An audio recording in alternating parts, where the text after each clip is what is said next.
Hello and welcome to another episode of Patriotic Housewife. We are coming to you pretty last minute with some new information that has just come out stating that UVU, the construction that happened 3 days after Charlie Kirk was assassinated, was in fact not pre-planned, which is a big deal, you guys, because that means that UVU lied. This whole time, they have said that this is pre-planned construction that they had planned way in advance and nothing to see here. But text messages have been released today stating that is otherwise. So let me go ahead and add those to the screen so you guys can see that. So these are text messages, and I'm just going to pull it up on my phone so I can read to you guys because I can't see the screen that great. It's basically saying we'd like to start with, 20 times 20 by 60 paper pad in our courtyard. Are you coming down tomorrow?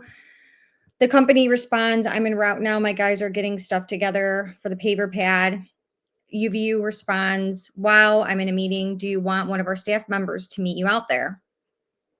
They say, yeah, sure. Not sure when we're going to be there though. And let's say 8 o'clock at the site on the plaza. UVU responds, that should work. Now, the interesting thing also about these text messages is why did there's another text saying that my guys are really good at keeping quiet. And this is the response from the construction company. Why would you even bring up that your guys are good at, keeping quiet and not saying much? That's just a little weird thing to say, right? So I'm going to pull up Coach Colin. He was showing some of the construction that was being done at UVU, which is very interesting. And so I just wanted to pull that up so that we can watch this footage because it is very interesting that this is happening. Now, we all had a feeling, by the way, that this was all pre-planned. So it's not like it's anything new. It's just now confirmed that, in fact, we were right. And not only were we right, but UVU has now been caught in a lie out in the open, which is absolutely horrible considering what's all gone on. But not shocking, right? Because this entire time we've been lied to. So it's just another lie.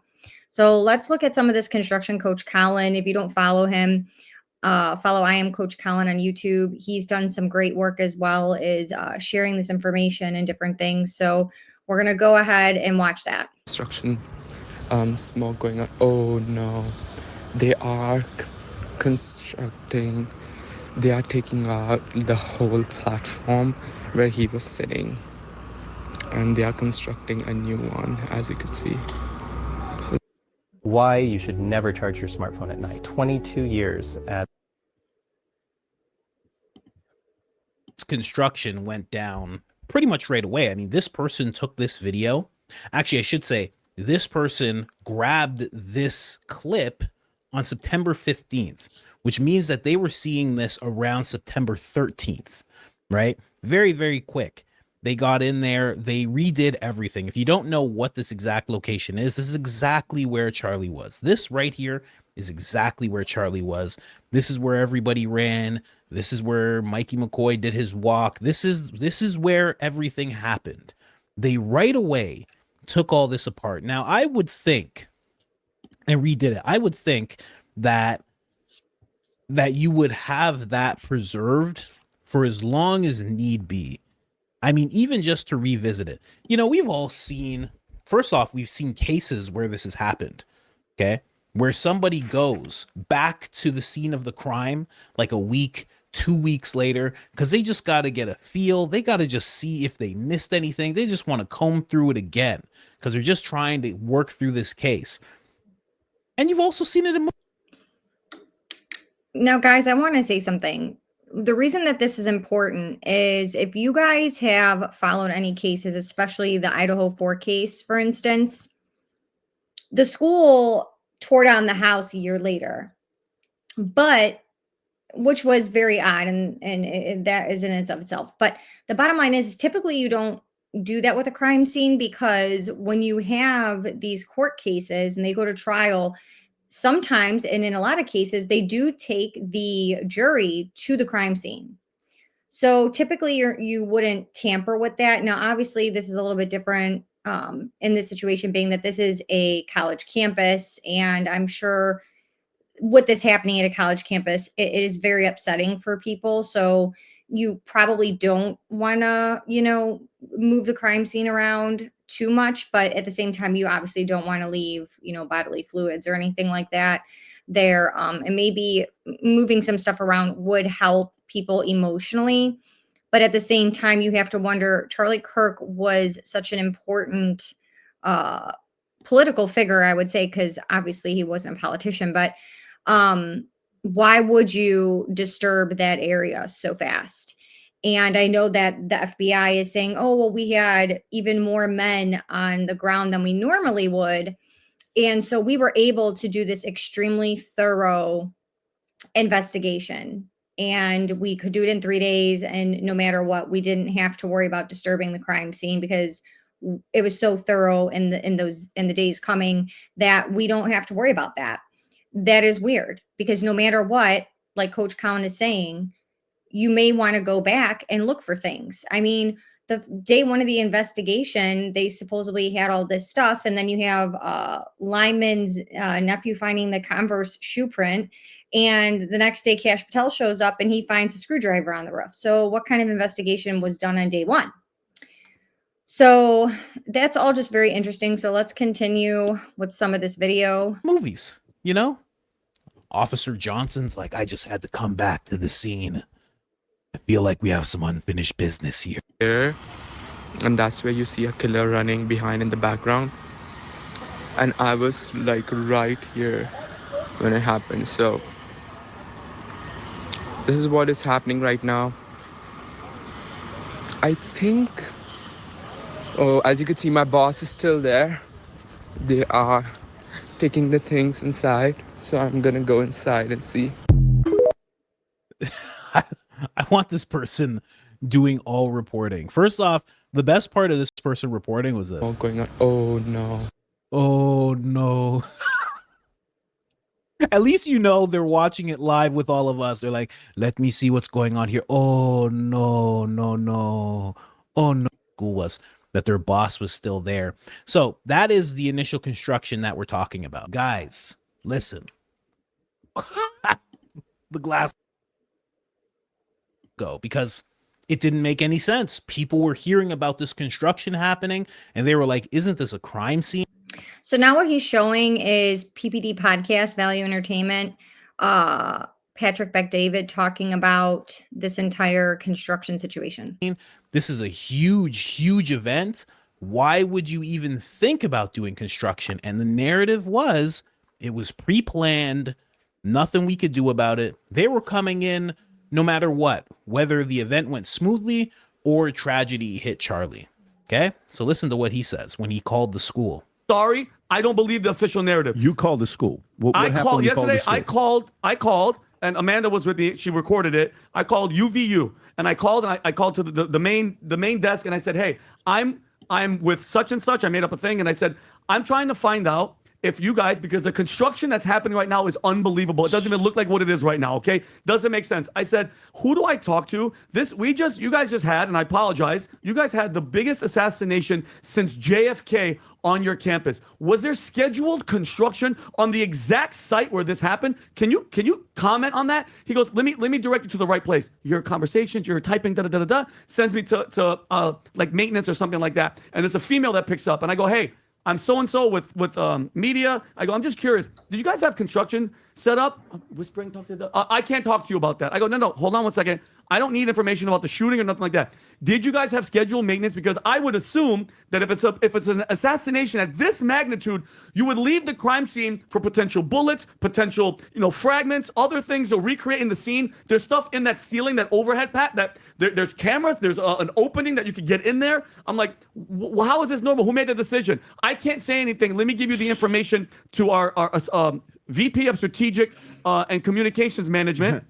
I called her 3 times. I don't even want to say her name. I called 3 times. Nobody picked up, and I left a message. I'm just trying to figure out with this type of magnitude. And you know what's insane? For how many minutes after, not one police officer went there and secured the crime scene. I watched multiple videos. I watched aftermath of videos. I saw people coming and stealing hats off a truck and throwing them. Some guys like, what the hell are you doing? There's no way this type of cover up. And the fact that when you That's a fact that you law enforcement should have shown up and taped the scene. Why didn't they? And you know what's crazy? Just like Butler. They were Why there though. didn't they? I don't know, but you know what's crazy, Pat? I saw a cop. One cop basically had his gun drawn while they were bringing Charlie, got arrested, sold to the vehicle. Your job, bro, is to go. This idiot, by the way, Candace yesterday was talking about this guy, Pat. She knows him. She goes, never has this guy ever been around when we were on tour. This who? Back up a second and say who we're talking about. The guy with the camera that was taking SD who card out. stood on the chair. Who stood? Think about this, guys. It's a crime scene. You're moving the chair that he was shot. There's probably evidence in there if there was, God forbid, a bullet in there. He's climbing up there, moving everything, and nobody's saying anything. Common sense 101. You're touching the crime scene. That's the main event. That camera has everything. Okay, and I'm sorry. People are like, who do you trust? Get Israel, get all that out of there. The way that it was handled and the fact that...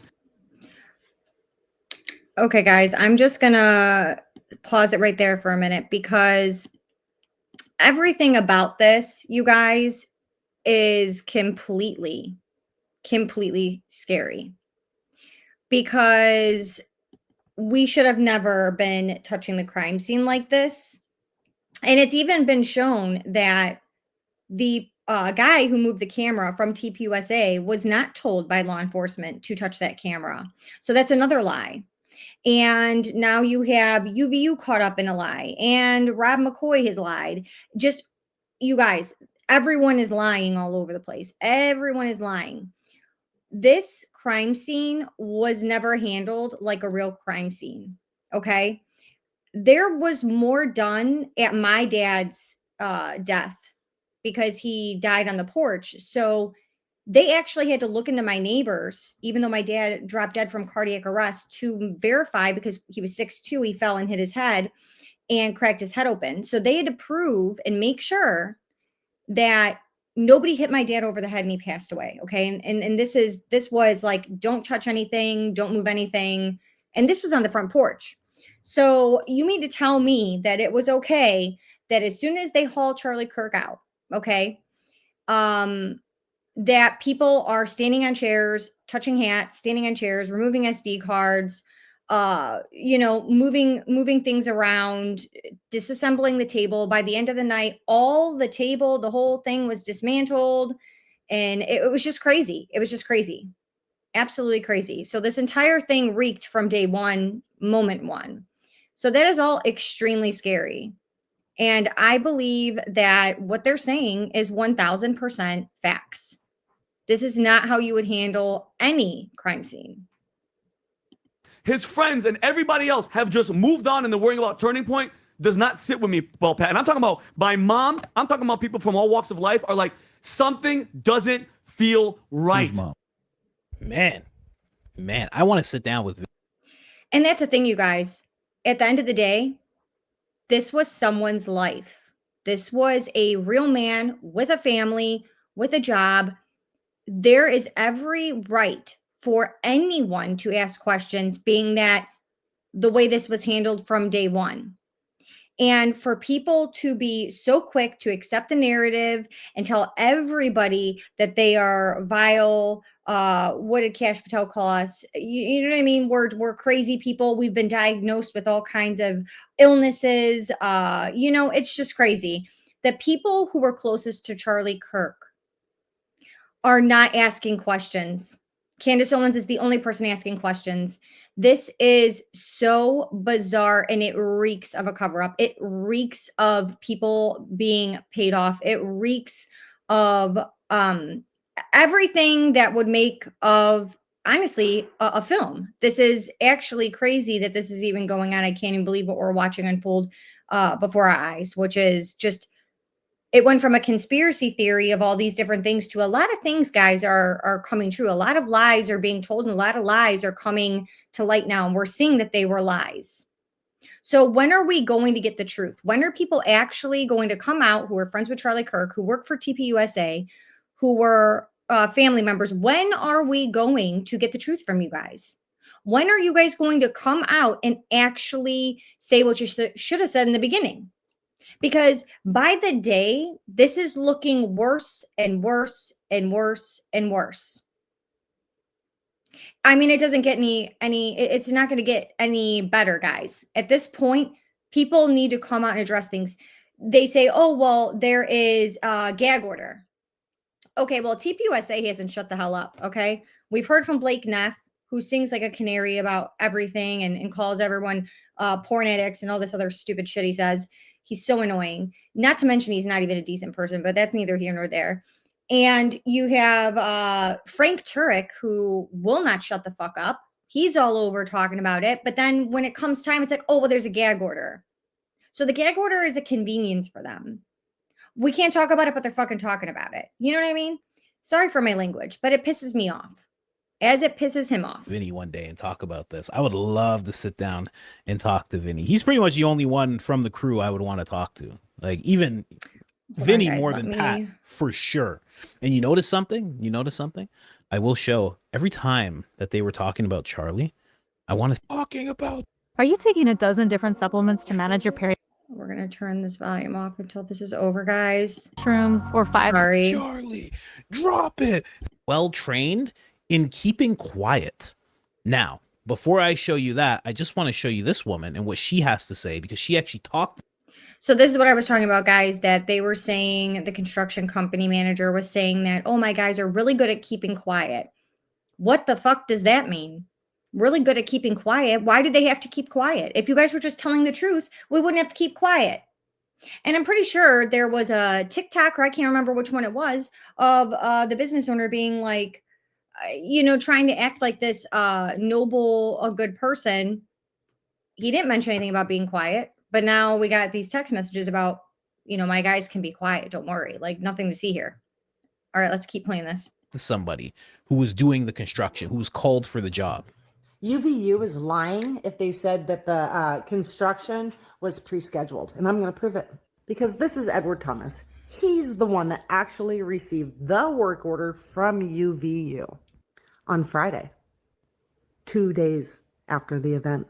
Now let me show you the guy that he recruited to come in and help, because he realized when he got there Sunday morning, the earliest he could get in was Sunday morning. When he got there, he realized he bit off more than he can chew for the tight deadline, and he called in Daniel. Now, this is Daniel. This is Daniel from Hardscape, Utah. In a video that he released, he said he was called by somebody. Okay, guys, so Daniel is the one who said that he was called on a Sunday. They typically don't do business on a Sunday. Mormons don't. So he did it because someone asked him for a favor, essentially. So turns out there was 2 construction companies involved. I did not realize that until now. To come help them get this job done, because it was a very tight schedule. Had to be done by Monday afternoon. Now in that video, people are giving him shit for going and doing this work. However, everybody needs to keep in mind, especially with Daniel, he got the phone call on Sunday, which was the 14th, 4 days after the event. Highly emotional time for everybody. Both Edward and Daniel, I believe wholeheartedly, thought that they were doing something good. But now, that's what I heard from her, and I saw this video a while ago. So I didn't see this video of her until right now. And I don't know that I believe the first guy did, because I'm guessing the first guy was the one in these text messages stating that his guys are really good at keeping quiet. And after seeing the text messages, I don't know if what she just said is actual. Now, I know that's what she feels, but again, one of the guys said they're well trained in keeping quiet.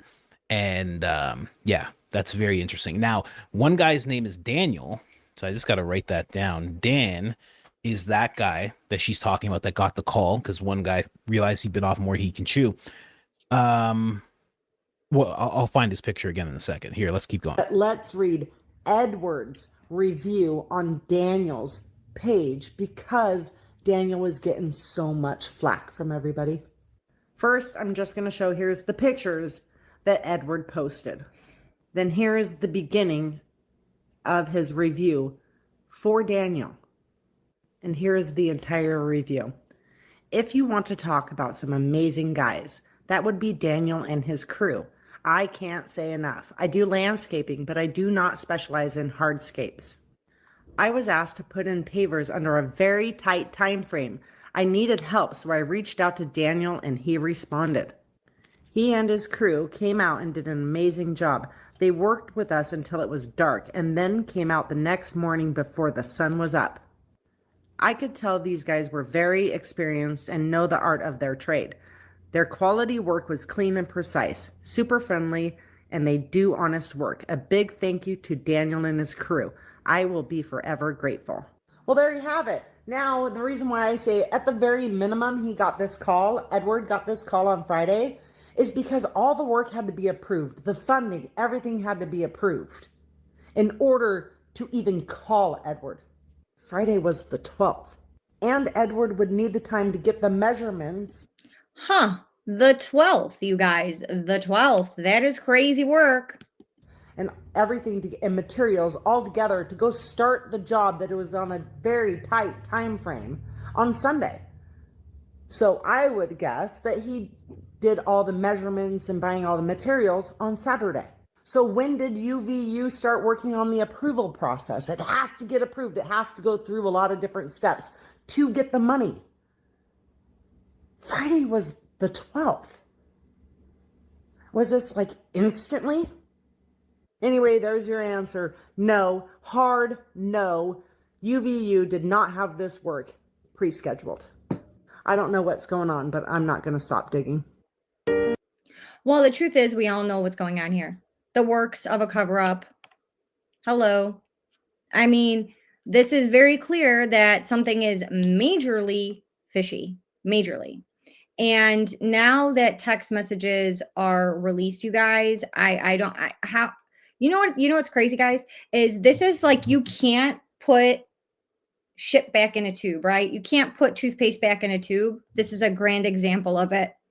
When people start to lie and then the truth comes out and then they lie and then the truth comes out and then they lie and the truth comes out. You can't put this shit back. We are getting to a point, and I believe we've already reached this, where you can't backpedal anymore. I don't know how much it's so blatant and obvious now, you guys. I don't even know what else to say.